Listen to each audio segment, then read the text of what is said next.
Bu xatni nega o'qimadingiz, podsho? Or qildim, hukmdorim. Nega? Hukmdorim, bir tentak sizni undan qarzingiz borligini yozibdi. Saroyga chaqirdik. Bir miqdor pul berdik, ammo ketmadi. Hozir qayerda? Shu yerda, hukmdorim. Taklif qiling. Xo'p bo'ladi. Veysal afandini chaqiring, o'g'lim.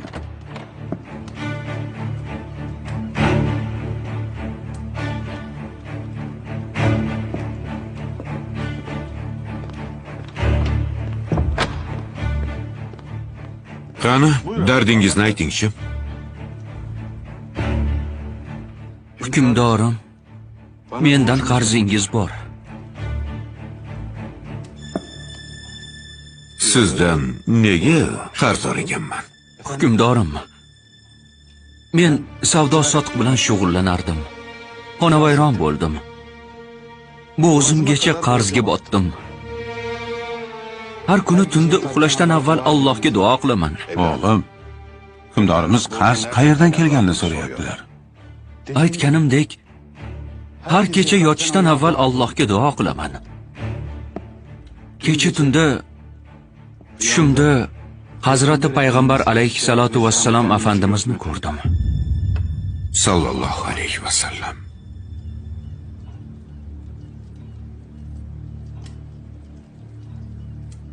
Ular menga Hamidimizga ayt. Har tunda aytadigan salovat va salom va zikrni kecha aytishni unutdi. Borib ehtiyojini undan so'ra dedilar.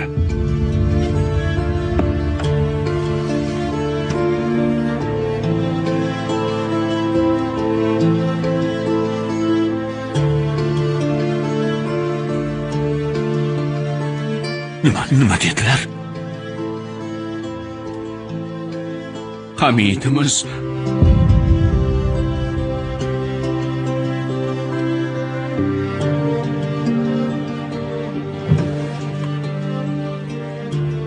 Oling, birodar.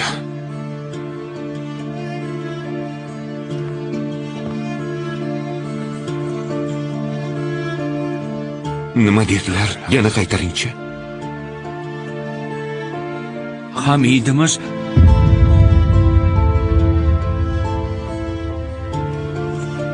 Oling, birodar.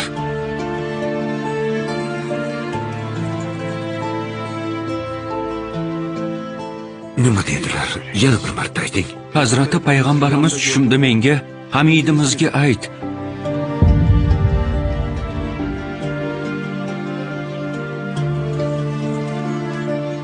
Oling.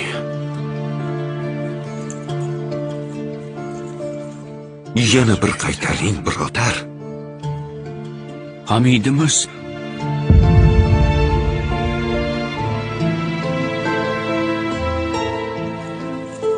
Oling, birodar. O'g'lim, shuncha olganingiz yetmaydimi? yetadi, podsho.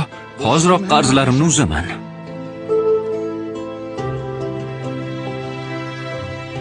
Salomat bo'ling.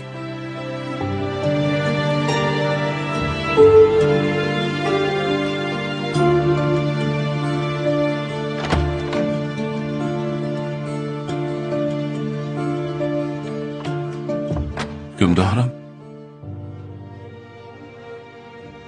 sal qolsa bor budingizni olib ketardi. Nimalar deyapsiz, podsho? Vallohi billahi butun boyligimni, saltanatimni so'rasa ham berardim. Kecha tunda ishladik, podsho. Ish joyida uxlab qolibmiz. Salovatni unutibmiz. Ayb ish qildik, podsho. Alloh afv etsin.